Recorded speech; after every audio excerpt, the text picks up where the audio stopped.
मेरे प्यारे देशवासियों, नमस्कार। इस बार जब मैं मन की बात के लिए जो भी चिट्ठियां आती हैं, कमेंट्स आते हैं, भांति भांति के इनपुट मिलते हैं, जब उनकी तरफ नजर दौड़ा रहा था तो कई लोगों ने एक बड़ी महत्वपूर्ण बात याद की। माई गॉव पर आर्यन श्री, बेंगलुरु से अनूप राव, नोएडा से देवेश, ठाणे से सुजीत, इन सभी ने कहा, मोदी जी, इस बार मन की बात का 75वां एपिसोड है। इसके लिए आपको बधाई। मैं आपका बहुत बहुत धन्यवाद करता हूं कि आपने इतनी बारीक नजर से मन की बात को फॉलो किया है और आप जुड़े रहे हैं। ये मेरे लिए बहुत ही गर्व का विषय है, आनंद का विषय है। मेरी तरफ से भी आपका तो धन्यवाद है ही है। मन की बात के सभी श्रोताओं का आभार व्यक्त करता हूं, क्योंकि आपके साथ के बिना ये सफर संभव ही नहीं था।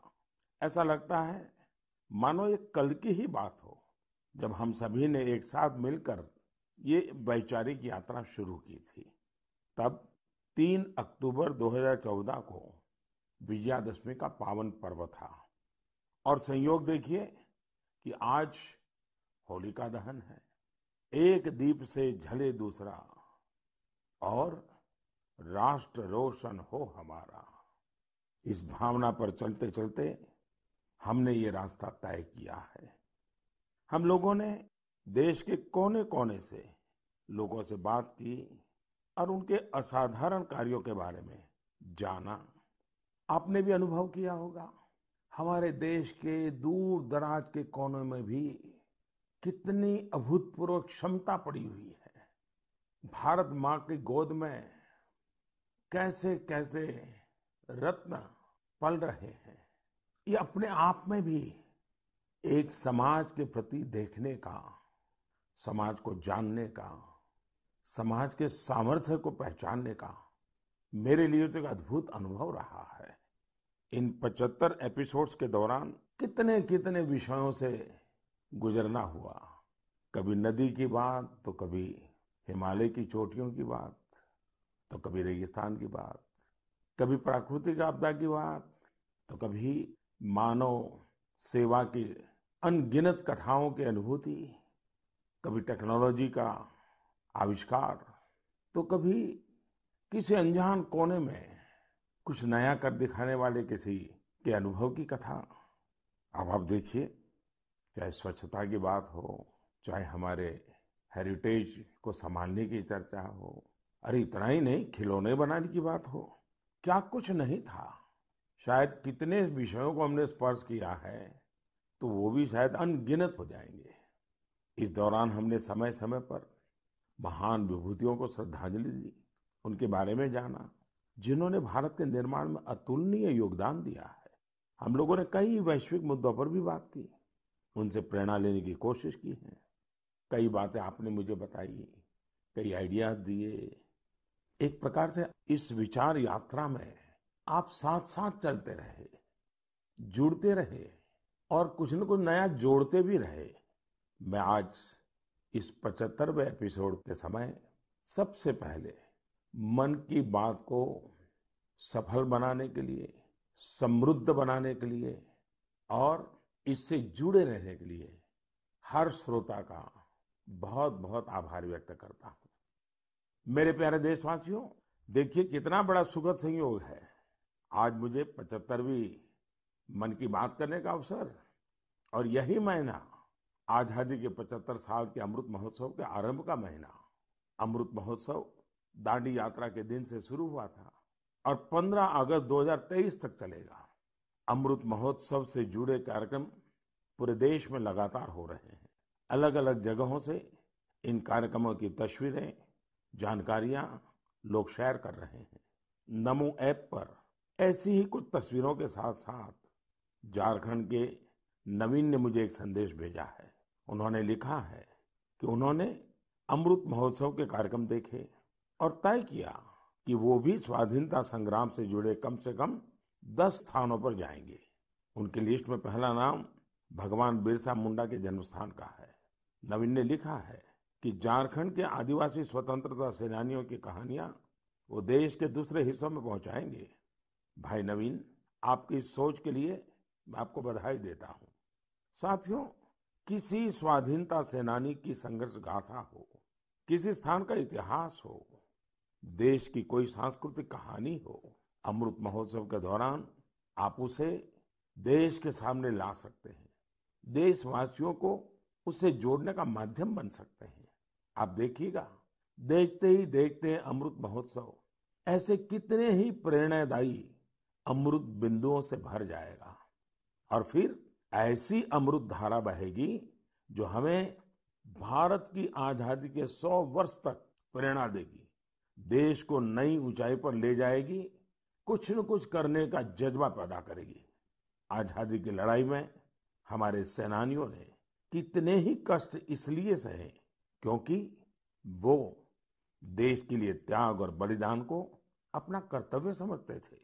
उनके त्याग और बलिदान की अमर गाथाएं अब हमें सतत कर्तव्य पथ के लिए प्रेरित करें। और जैसे गीता में भगवान कृष्ण ने कहा है, नियतम कुरु कर्म त्वम कर्म ज्यायो हकर्मणः, उसी भाव के साथ हम सब अपने नियत कर्तव्यों का पूरी निष्ठा से पालन करें। और आजादी का अमृत महोत्सव का मतलब यही है कि हम नए संकल्प करें, उन संकल्पों को सिद्ध करने के लिए जी जान से जुट जाएं। और संकल्प वो हो जो समाज की भलाई के हो, देश की भलाई के हो, भारत के उज्जवल भविष्य के लिए हो। और संकल्प वो हो जिसमें मेरा अपना स्वयं का कुछ न कुछ जिम्मा हो, मेरा अपना कर्तव्य जुड़ा हुआ हो। मुझे विश्वास है गीता को जीने का ये सुवर्ण अवसर हम लोगों के पास है। मेरे प्यारे देशवासियों, पिछले वर्ष ये मार्च का ही महीना था, देश ने पहली बार जनता कर्फ्यू शब्द सुना था।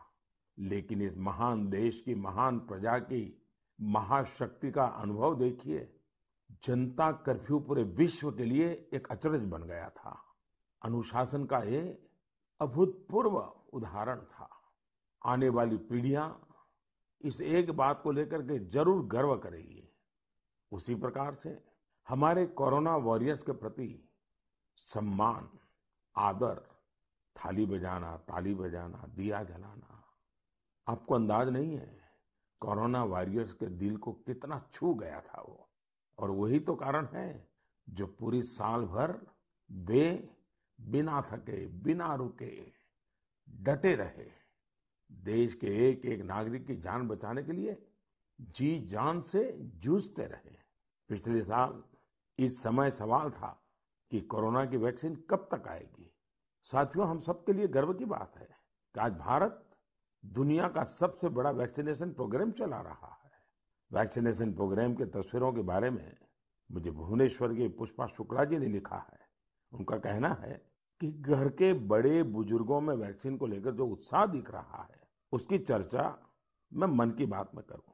साथियों, सही भी है, देश के कोने कोने से हम ऐसी खबरें सुन रहे हैं, ऐसी तस्वीरें देख रहे हैं जो हमारे दिल को छू जाती हैं। यूपी के जौनपुर में 109 वर्ष की बुजुर्ग मां राम दुलैया जी ने टीका लगवाया है। ऐसे ही दिल्ली में भी 107 साल के केवल कृष्ण जी ने वैक्सीन की डोज ली है। हैदराबाद में 100 साल के जय चौधरी जी ने वैक्सीन लगवाई। और सभी से अपील भी है कि वैक्सीन जरूर लगवाएं।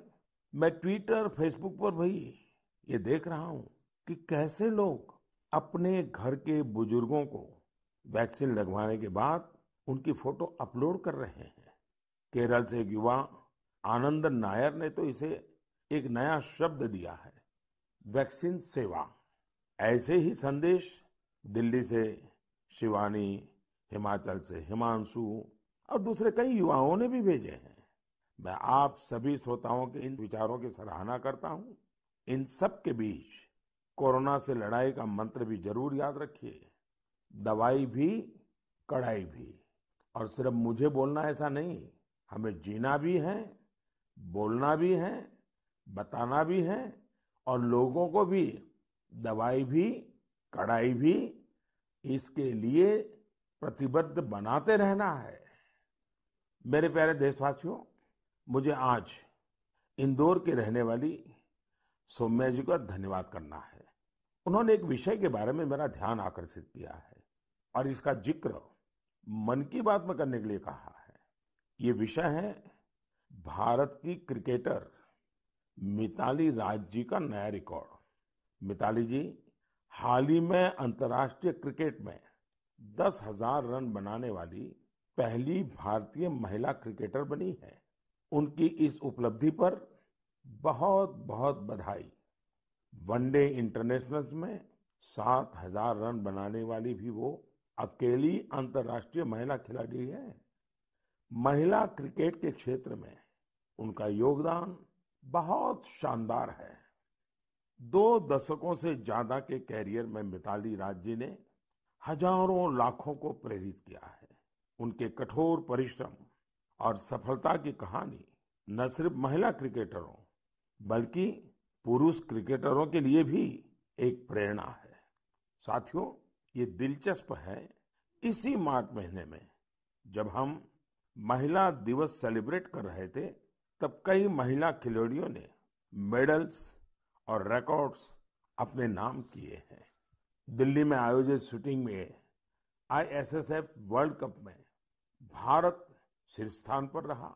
गोल्ड मेडल की संख्या के मामले में भी भारत ने बाजी मारी। ये भारत के महिला और पुरुष निशानेबाजों के शानदार प्रदर्शन की वजह से ही संभव हो पाया। इस बीच पीवी सिंधु जी ने BWF Swiss open super 300 tournament में सिल्वर मेडल जीता है। आज एजुकेशन से लेकर एंटरप्रेन्योरशिप तक, आर्म्ड फोर्सेस से लेकर साइंस एंड टेक्नोलॉजी तक, हर जगह देश की बेटियां अपनी अलग पहचान बना रही हैं। मुझे विशेष खुशी इस बात से है कि बेटियां खेलों में अपना एक नया मुकाम बना रही हैं। प्रोफेशनल चॉइस के रूप में स्पोर्ट्स एक पसंद बनकर उभर रहा है। मेरे प्यारे देशवासियों, कुछ समय पहले हुई मैरीटाइम इंडिया समिट आपको याद है ना? इस समिट में मैंने क्या कहा था? क्या ये आपको याद है?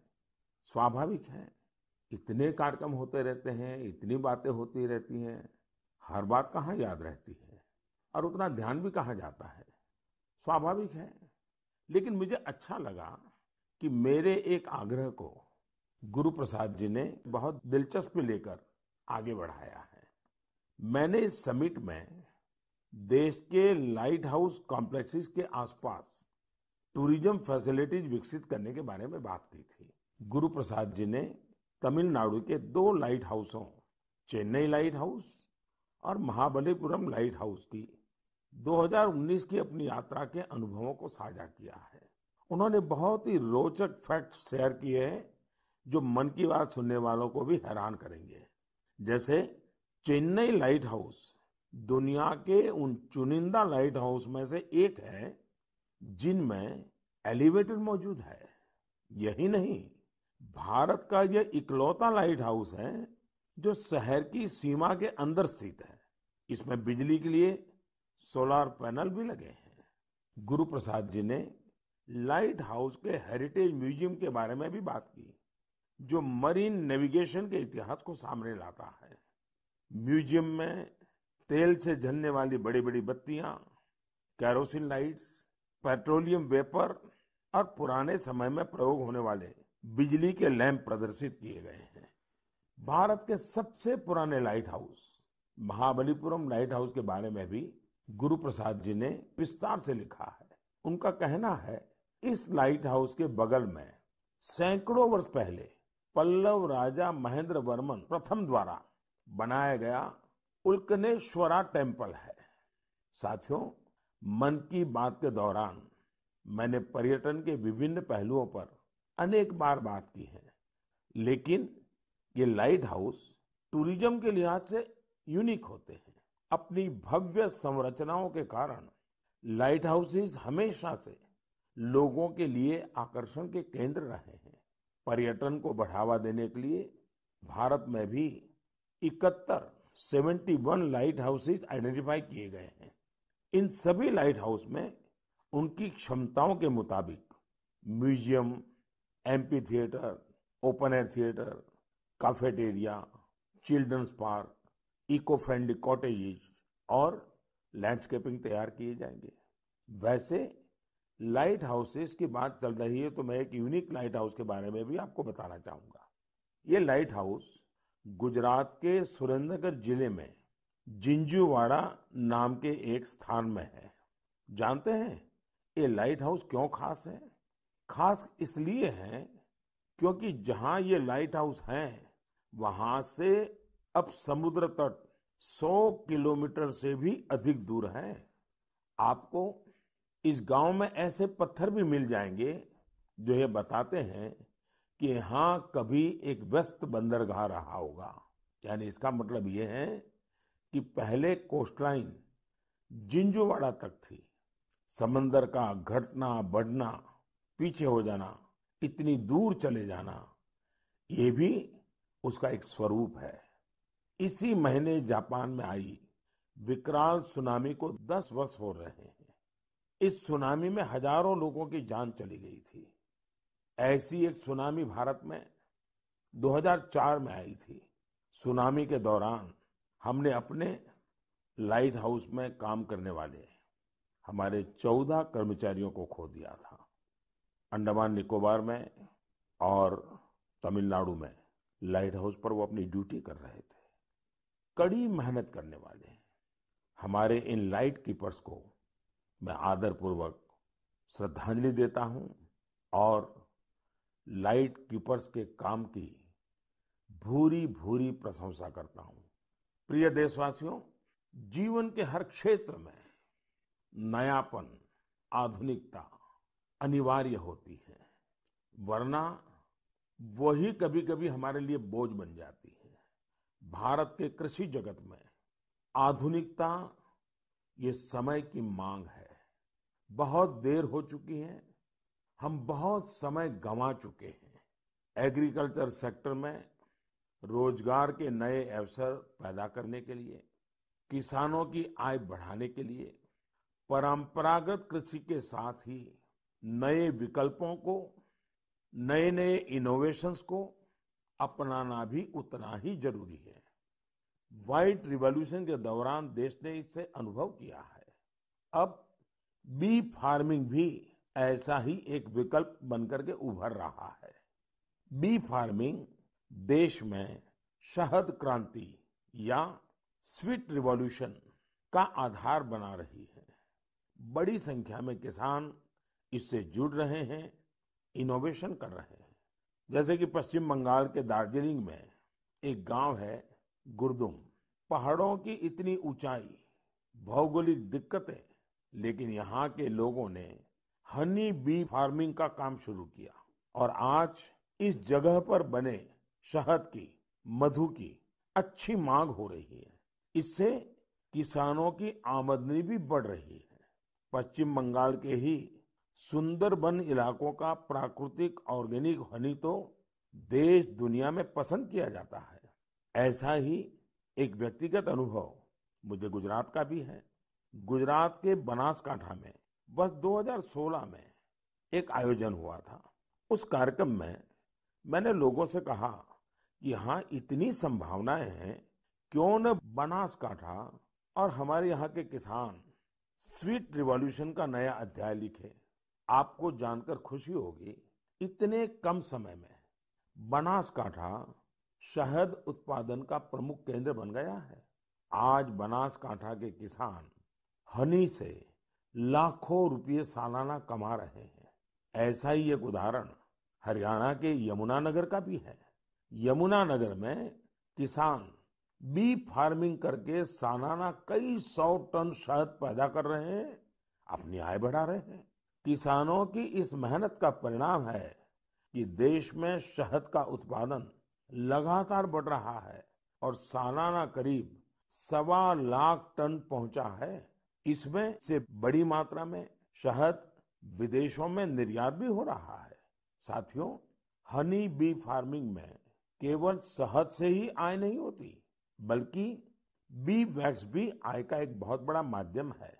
Pharma industry, food industry, textile और कॉस्मेटिक इंडस्ट्री, हर जगह बी वैक्स की डिमांड है। हमारा देश फिलहाल बी वैक्स का आयात करता है, लेकिन हमारे किसान अब ये स्थिति तेजी से बदल रहे हैं। यानी एक तरह से आत्मनिर्भर भारत अभियान में मदद कर रहे हैं। आज तो पूरी दुनिया आयुर्वेद और नेचुरल हेल्थ प्रोडक्ट्स की ओर देख रही है। ऐसे में हनी की मांग और भी तेजी से बढ़ रही है।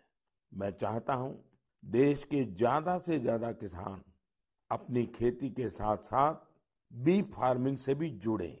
ये किसानों की आय भी बढ़ाएगा और उनके जीवन में मिठास भी घोलेगा। मेरे प्यारे देशवासियों, अभी कुछ दिन पहले वर्ल्ड स्पैरो डे मनाया गया। स्पैरो यानी गोरैया। कहीं इसे चकली बोलते हैं, कहीं चिमनी बोलते हैं, कहीं घौन चिरिका कहा जाता है। पहले हमारे घरों की दीवारों पर, आसपास के पेड़ों पर गोरैया चहकती रहती थी। लेकिन अब लोग गोरैया को ये कहकर याद करते हैं कि पिछली बार बरसों पहले गोरैया देखा था। आज इसे बचाने के लिए हमें प्रयास करने पड़ रहे हैं। मेरे बनारस के एक साथी इंद्रपाल सिंह बत्रा जी ने ऐसा काम किया है जिसे मैं मन की बात के श्रोताओं को जरूर बताना चाहता हूँ। बत्रा जी ने अपने घर को ही गोरैया का आशियाना बना दिया है। इन्होंने अपने घर में लकड़ी के ऐसे घोंसले बनवाए जिनमें गोरैया आसानी से रह सके। आज बनारस के कई घर इस मुहिम से जुड़ रहे हैं। इससे इन घरों में एक अद्भुत प्राकृतिक वातावरण भी बन गया है। मैं चाहूंगा प्रकृति, पर्यावरण, प्राणी, पक्षी जिनके लिए भी बन सके, कम ज्यादा प्रयास हमें भी करने चाहिए। जैसे एक साथी है विजय कुमार काबी जी। विजय जी उड़ीसा के केंद्रपाड़ा के रहने वाले हैं। केंद्रपाड़ा समुद्र के किनारे है, इसलिए इस जिले के कई गांव ऐसे हैं जिन पर समुद्र की ऊंची लहरों और साइक्लोन का खतरा रहता है। इससे कई बार बहुत नुकसान भी होता है। विजय जी ने महसूस किया कि अगर इस प्राकृतिक तबाही को कोई रोक सकता है तो वो प्रकृति ही रोक सकती है। फिर क्या था, विजय जी ने बड़ा कोट गांव से अपना मिशन शुरू किया। उन्होंने 12 साल, साथियों 12 साल मेहनत करके गांव के बाहर समुद्र की तरफ 25 एकड़ का मैंग्रोव जंगल खड़ा कर दिया। आज ये जंगल इस गांव की सुरक्षा कर रहा है। ऐसा ही काम ओडिशा के ही पारादीप जिले में एक इंजीनियर अमरेश सामंती जी ने किया है। अमरेश जी ने छोटे छोटे जंगल लगाए हैं जिनसे आज कई गांवों का बचाव हो रहा है। साथियों, इस तरह के कामों में अगर हम समाज को साथ जोड़ लें तो बड़े परिणाम आते हैं। जैसे तमिलनाडु के कोयम्बटूर में बस कंडक्टर का काम करने वाले मरिमुथु योगनाथन जी हैं। योगनाथन जी अपनी बस के यात्रियों को टिकट देते हैं तो साथ में ही एक पौधा भी मुफ्त देते हैं। इस तरह योगनाथन जी न जाने कितने ही पेड़ लगवा चुके हैं। योगनाथन जी अपने वेतन का काफी हिस्सा इसी काम में खर्च करते आ रहे हैं। अब इसको सुनने के बाद ऐसा कौन नागरिक होगा जो मरिमुथु योगनाथन जी के काम की प्रशंसा न करे। मैं हृदय से उनके इस प्रयासों को बहुत बधाई देता हूं, उनके इस प्रेरक कार्य के लिए। मेरे प्यारे देशवासियों, वेस्ट से वेल्थ यानी कचरे से कंचन बनाने के बारे में हम सब ने देखा भी है, सुना भी है और हम भी औरों को बताते रहते हैं। कुछ उसी प्रकार से वेस्ट को वैल्यू में बदलना का भी काम किया जा रहा है। ऐसा ही एक उदाहरण केरल के कोच्चि के सेंट टेरेसा कॉलेज का है। मुझे याद है कि 2017 में मैं इस कॉलेज के कैंपस में एक बुक रीडिंग पर आधारित कार्यक्रम में शामिल हुआ था। इस कॉलेज के स्टूडेंट्स रीयूजेबल टॉयज बना रहे हैं, वो भी बहुत ही क्रिएटिव तरीके से। ये स्टूडेंट्स पुराने कपड़ों, फेंके गए लकड़ी के टुकड़ों बैग और बॉक्सेस का इस्तेमाल खिलौने बनाने में कर रहे हैं। कोई विद्यार्थी पजल बना रहा है, तो कोई कार और ट्रेन बना रहा है। यहाँ इस बात का विशेष ध्यान दिया जाता है कि खिलौने सेफ होने के साथ साथ चाइल्ड फ्रेंडली भी हो। और इस पूरे प्रयास की एक अच्छी बात ये भी है कि ये खिलौने आंगनवाड़ी बच्चों को खेलने के लिए दिए जाते हैं। आज जब भारत खिलौनों की मैन्युफैक्चरिंग में काफी आगे बढ़ रहा है, तो वेस्ट से वैल्यू के ये अभियान, ये अभिनव प्रयोग बहुत मायना रखते हैं। आंध्र प्रदेश के विजयवाड़ा में एक प्रोफेसर श्रीनिवास पदकांडला जी हैं। वे बहुत ही रोचक कार्य कर रहे हैं। उन्होंने ऑटोमोबाइल मेटल स्क्रैप से स्कल्पचर्स बनाए हैं। उनके द्वारा बनाए गए ये विशाल स्कल्पचर्स सार्वजनिक पार्कों में लगाए गए हैं और लोग उन्हें बहुत उत्साह से देख रहे हैं। इलेक्ट्रॉनिक और ऑटोमोबाइल वेस्ट की रिसाइकलिंग का यह एक अभिनव प्रयोग है। मैं एक बार फिर कोच्चि और विजयवाड़ा के इन प्रयासों की सराहना करता हूं और उम्मीद करता हूं कि और लोग भी ऐसे प्रयासों में आगे आएंगे। मेरे प्यारे देशवासियों, भारत के लोग दुनिया के किसी कोने में जाते हैं तो गर्व से कहते हैं कि वो भारतीय हैं। हम अपने योग, आयुर्वेद, दर्शन, न जाने क्या कुछ नहीं है हमारे पास, जिसके लिए हम गर्व करते हैं, गर्व की बातें करते हैं। साथ ही अपनी स्थानीय भाषा, बोली, पहचान, पहनाव, खान पान, उसका भी गर्व करते हैं। हमें नया तो पाना है और वही तो जीवन होता है, लेकिन साथ साथ पुरातन गंवाना भी नहीं है। हमें बहुत परिश्रम के साथ अपने आसपास मौजूद अथाह सांस्कृतिक धरोहर का संवर्धन करना है, नई पीढ़ी तक पहुंचाना है। यही काम आज असम के रहने वाले सिकारी टिस्सौ बहुत ही लगन के साथ कर रहे हैं। कार्बी आंगलोंग जिले के सिकारी टिस्सौ जी पिछले 20 सालों से कार्बी भाषा का डॉक्यूमेंटेशन कर रहे हैं। किसी जमाने में, किसी युग में कार्बी आदिवासी भाई बहनों की भाषा कार्बी आज मुख्य धारा से गायब हो रही है।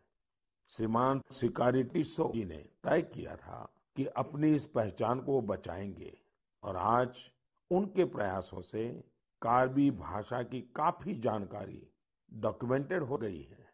उन्हें अपने इन प्रयासों के लिए कई जगह प्रशंसा भी मिली है और अवार्ड भी मिले हैं।